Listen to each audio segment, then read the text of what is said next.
That's cool. That's really cool. Oh! Oh, hey. Hi, Carter. Carter, you know what? Hey, we can do science with a bike. Carter, can I use your bike for a minute?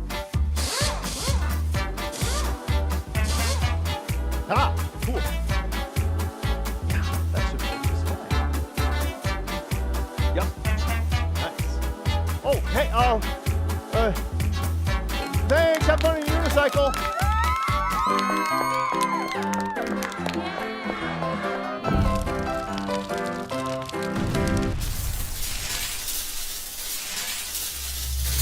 Spinning things are cool, like bike tires. Hey, raise of hands, how many of you guys have a bike? Okay, 1, 2, 3, 4, 12, 13 million. Well, a lot of you. Oh, and a couple, oh no, it's okay, don't cry. No, it's fine, you're only 8 months old. I promise, you'll get a bike here soon enough. Have you ever done science with a bike tire? Let me show you a couple things that you can do with this. First of all, I think I need a chair. Oh, thanks, science hand. So this is not just an ordinary chair. This is a very special chair. It's one that, okay, that was boring. This is a chair that spins around because we're doing spinning things. So let's see if I can do this with this chair. It may not work for me because my bike tire is small and the chair is small and I'm not small. But this might work really well for you. So find a spinning chair, get a bike tire, make sure you ask permission before you rip people's bikes apart. Take it and hold it like this, hold it firmly, and what you're gonna do is move it like this, and like this, and like this. Now you notice that nothing happened there. That's because it's not spinning. So let's add some spin. Now the force that we're creating there is called centrifugal force. And as you notice, as I move the bike tire, I move along with it. Now that's just fun. Now what's cool is the bigger the tire you get, the more you will actually spin in the chair. And if you don't spin in the chair, get an adult to help you move or spin the tire even more. Okay? Cool. There's the first thing you could do. Bon voyage! We're not done with that yet. I've taken this bike tire and I've added a string to it, and you can do this very, very easily at home too. Just be careful that when you spin it, you don't get the cord caught in the tire because that would hurt. So, question time. If you're out riding your bike and your tire is in this position, what's just happened? Yes, in Atlanta, you. What happened? Louder? That's right, you've crashed. You're sitting on the sidewalk, you're sitting on the street, and you're crying and you've probably skinned your knee. We always want our bicycle tires to be in this position. This is called vertical, this is horizontal. Horizontal, bad, boo. Vertical, good. Now, as you notice that the tire is also not spinning, which is also not good, because when you're riding your bike, your bicycle tire spins. So let's add some centrifugal force to it again, and watch what happens when I hold it onto the string. Ooh, I think we need to go a little faster. The faster the bicycle tire goes, the more it wants to stay vertical. And vertical is good. The slower it gets, the more the bicycle tire wants to go horizontal. Horizontal bad. So, here's the part that your parents are gonna thank me for. The next time you go outside to ride your bike, try riding it really, really fast. Because the faster you go, the more your bike will want to stay upright and you won't crash. Then, when your mom or dad sticks their head out the window and goes, "Slow down, you're going too fast," you can then respond, "It's science! It's science!" I've got more. You know, that reminds me of the time when I was... Spark Science! Spinning things, do they always happen outside in the real world? They don't. You're right. Yes, you're right. They don't. Sometimes you can have spinning things in your head. What, you don't believe me? Watch. Right here, I'm going to open up a video. You're going to see it on your screen. after the show, you can still access this video going to my YouTube page or my Facebook page or just looking it up, doing a nice little Google search. This video that I'm about to show you is of one of my little friends. His name is Clarence, and he's a dancing cat. Specifically, he's a ballet cat. He's going to do a pirouette. What? You don't know what a pirouette is? Can someone tell him what the pirouette is? Yeah, the little kid from Tennessee doesn't know what a pirouette is. That's right, do you want to come up here and do it? Oh, you're in Alaska. Oh, okay, you want me to do it? Okay, great, I'll do it. A pirouette is this. Okay, that was a horrible one, but a pirouette is just a fancy name for spinning around. A circle, a spin. So Clarence is going to do spinning for you. Now your job is to tell me which direction he's spinning. Watch it for just a second.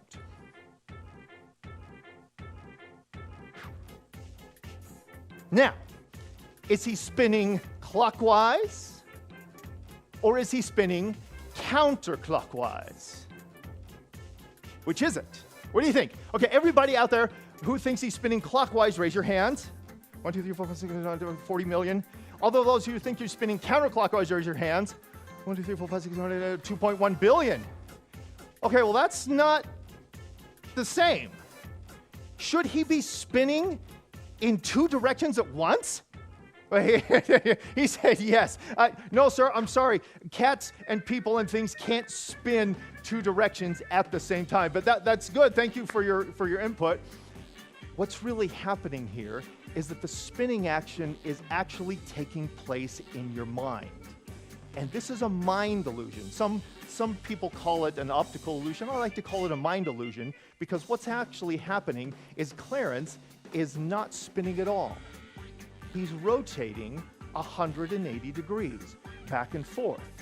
But if you look at the video again, you'll notice that he doesn't have any features. Like with me, you can see I'm wearing a lab coat, you can see my glasses, you can see my shirt underneath. With Clarence, you can't see anything. You can't see whiskers, you can't see teeth, you can't see claws, you can't see patterns on his fur. So your brain has to make up which direction he's going, which is why 40 million of you, saw him spinning clockwise, and 1.2 billion of you saw him spinning counterclockwise. Now, here's where it gets fun, and this might cause a little contention, I'm sorry. Gather your family around you, because they're probably around you anyway, and have everybody in your group watch the video and have them say, which way is he spinning, clockwise or counterclockwise, okay? So once you do that, some of them will say, oh, I just saw him change. Yeah, did you see that? You saw that? Yes. Some of you saw him change directions. If you haven't seen him change directions, here's how you do that. Watch the video, and when I say go, I want you to look away at a wall, 90 degrees away. Just look away and then look back at the video. Ready? Go. Look away, look back. Did he change? Yeah, exactly. Some of you saw him change. Okay, let's do it again. Look away, now look back. Did he change? Exactly. It just depends on what part of the spin cycle Clarence is in. Okay, thank you, Clarence. I know you're probably getting terribly dizzy. Now, Clarence, go to sleep. Bye, Clarence. Thank you. Fun little video you can do at home. You can actually have spinning things in your head. It's science. You know, that reminds me of when I used to be a little boy. Spark Science. What's he doing there? So I have one more thing for you today. This one I like to call the hugging experiment. And this experiment, like all of my experiments, are just little things that you can do at home. Okay? This one is called the Kawanda effect. Everybody, say it with me now. Ready? 1, 2, 3. Thank you very much. The Kawanda effect. For this one, and I've given some of you a little hint on Facebook. I told you to have this ready. You need a mug, you need some water, and a bowl because we're going to create a science mess. Mug, mug, mug. Now, oh, there's my balls. Cool, I found them. It was Easter, and so I brought out my Easter mug. The Kawanda effect is the ability for fluids and gases to hug the surface that they're on. Here's how you do it. Take some water. Actually, this will work with any fluid. I highly recommend water, or else, because when you make a science mess, it's a lot easier to clean up. Yeah, that right there. Take a mug of water and slowly pour it out. Watch what happens. Right there. You see how the water is actually hugging the side of it? Now, if I pour it out faster, what'll happen? It comes out normal. So, the reason that it does that is because a mug doesn't have a very sharp lip, which is good because if it had a sharp lip, we'd cut our mouths and that would be horrible. It works with just about any mug that you want to try. So the first one was my wife's mug. This one is mine. Now we'll use this one. That's a funky looking one. Let's see what this one does. All right. 1, 2, 3. Oh, big time. Nice. Oh, sorry, made a little mess back there. Now, that is the Kawanda effect, and as you'll notice that most modern cups have a very distinct lip on it. This is just a plain plastic cup, but watch. This one, I can't get the Kawanda effect to work on it at all. I can try, and this is the part where you can do this at home. Can you make the Kawanda effect happen with a normal cup? I've been practicing this for a while. I still can't get it to work. Dennis, you're right. That water is terrible. We should have washed that up more. Now, some of you are probably asking, hey, Ben, there's no spinning involved in that. No, there's not. Not yet. But here it comes.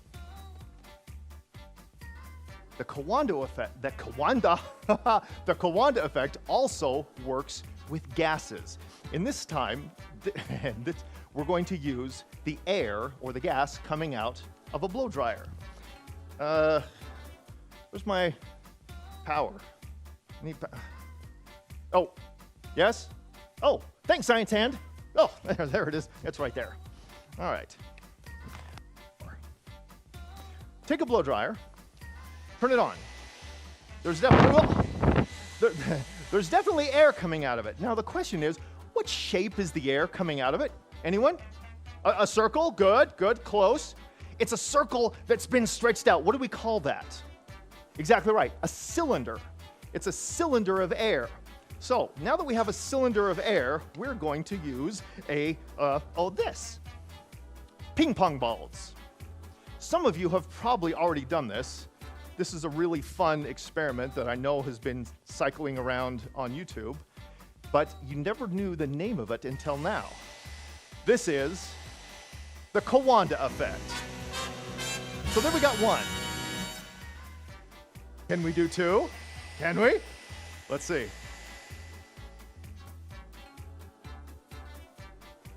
Nice. Two is hard. So when you do this at home, it's really fun if you have 3 or more. And if you do, please go to my Facebook page and post either pictures or videos of how many balls you get suspended using the Kawanda effect. Now, hold on. We're not done. Because like most science things, I like to step it up. So here we have a cute little version here. Should we step it up? Yeah, we're going to step it up. Oh, what's he doing in there? Get out of there. Let's step it up. This is a huge carpet drying fan. And as we turn it on, we see that it puts out copious amounts of air. Now, for this one, we could use a ping pong ball, but we have a huge amount of air and a tiny little ping pong ball. So we need a bigger ball. Where's my ball? Oh, thanks, science hand. Wait, where'd it go? Okay, hold on, just a sec, I'll get it. There.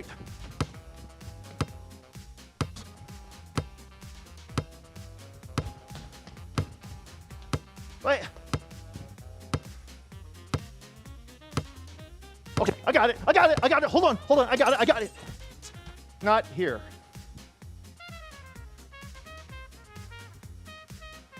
Thanks, science hand. beach ball. Now, there's something interesting about this that you'll notice that the ball is kind of flat.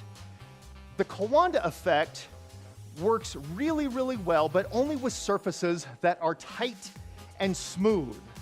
Because as the air hugs its way around this, it gets knocked out of place by all these peaks and valleys. The ping pong ball is, of course, very sharp and very smooth. Well, it's not sharp, but it's very smooth, which is why it works very well with this. So make sure that when you use an inflatable ball, get it all the way full.